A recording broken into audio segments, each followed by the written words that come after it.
प्यारे बच्चों, ये समाजशास्त्र कक्षा 11 के लिए है, जिसमें परिवार क्या है, भारत में परिवार कितने प्रकार के पाए जाते हैं, इस पर आइए चर्चा करते हैं। तो देखिए, भारत में परिवार अगर प्राथमिक दृष्टिकोण से देखा जाए तो दो प्रकार के होते हैं। वो कौन कौन? परिवार नंबर 1, पितृसत्तात्मक परिवार, सत्ता के आधार पर पितृसत्तात्मक परिवार। और नंबर 2, मातृसत्तात्मक परिवार। मातृसत्तात्मक परिवार। वैसे सत्ता के आधार पर परिवार दो प्रकार के होते हैं। सत्ता के आधार पर पितृसत्तात्मक परिवार क्या है? पितृसत्तात्मक परिवार वह परिवार है जिस परिवार में परिवार की सत्ता पिता से पुत्र को हस्तांतरित होती है, उसे पितृसत्तात्मक परिवार कहते हैं। मातृसत्तात्मक परिवार क्या है?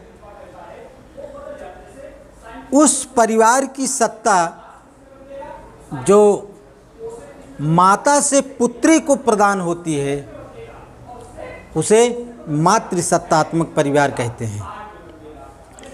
विशेष तौर से भारत में पितृसत्तात्मक की ही प्रधानता पाई जाती है। मातृसत्तात्मक परिवार जो देखे गए हैं, विशेष तौर से वह दक्षिण भारत में कुछ जनजातियों में पाए जाते हैं।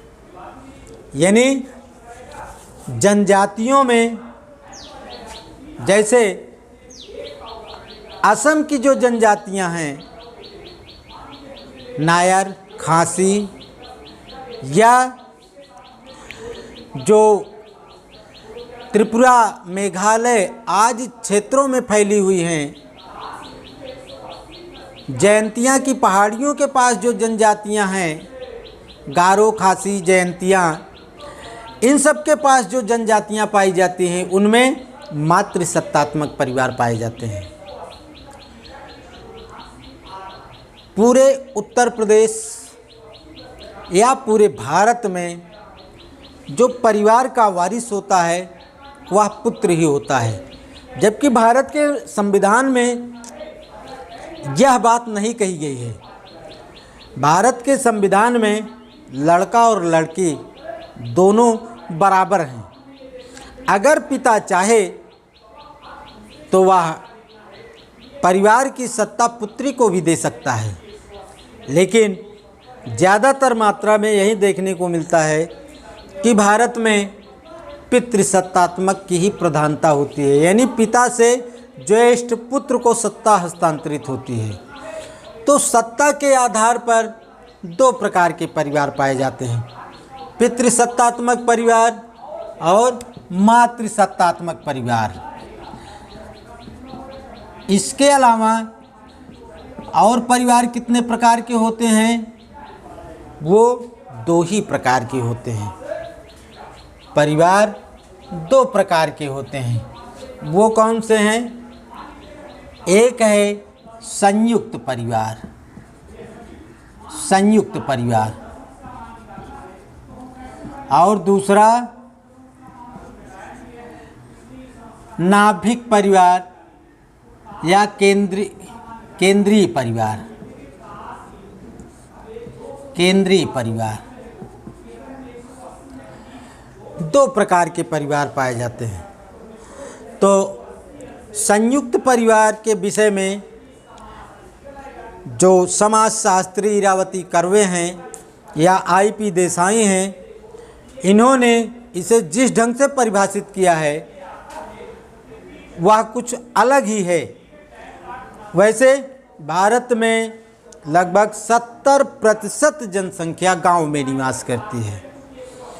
जो 70% जनसंख्या गांव में निवास करते हैं उनमें लगभग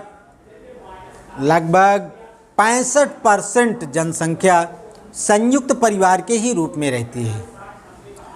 जो गांव में जीवन व्यतीत कर रहे हैं लोग, उनमें भी संयुक्त परिवार लगभग 65% तक पाया जाता है।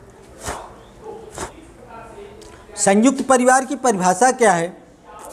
तो संयुक्त परिवार की परिभाषा देखी जाए तो आई.पी. देसाई अथवा श्रीमती इरावती कर्वे के अनुसार संयुक्त परिवार वह परिवार है जिस परिवार में कई पीढ़ियों के लोग रहते हों, एक छत के नीचे निवास करते हों, सभी की संयुक्त रसोई हो, सभी का एक संयुक्त कोष हो, आपस में रक्त संबंधी हों और एक साथ मिल कर के भोजन करते हों, एक छत के नीचे निवास करते हों।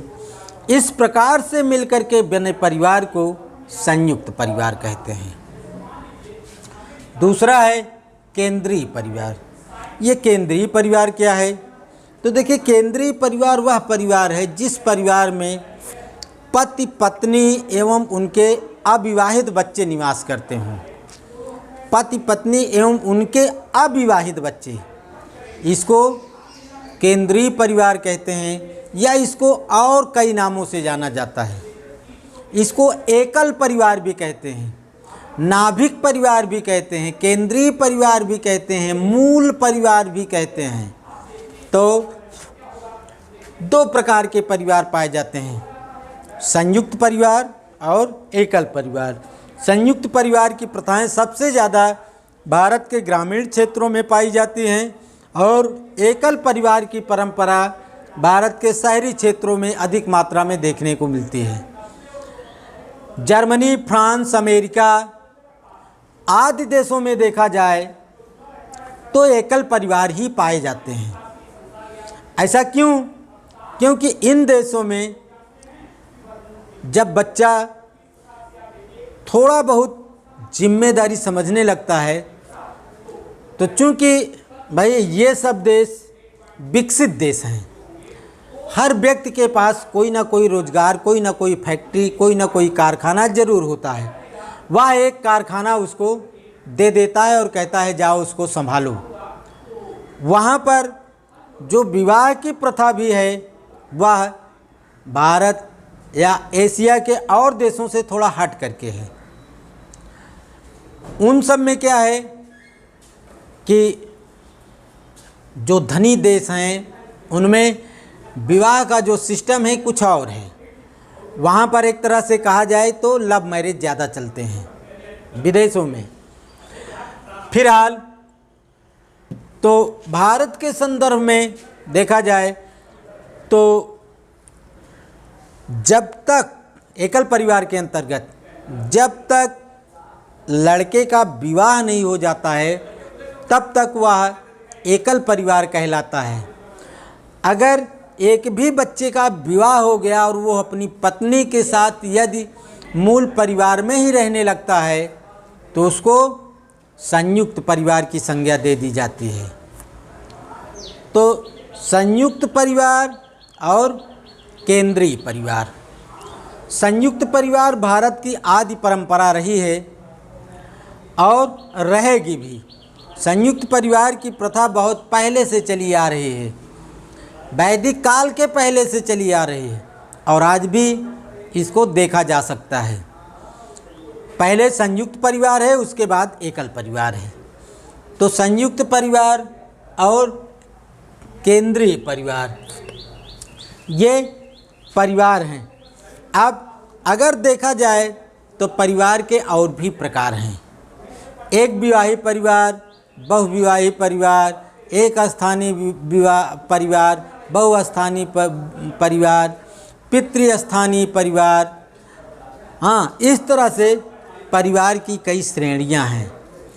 तो आज इसके अंतर्गत आपको इतना ही बताया जा रहा है।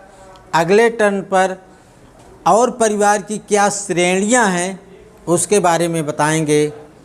धन्यवाद।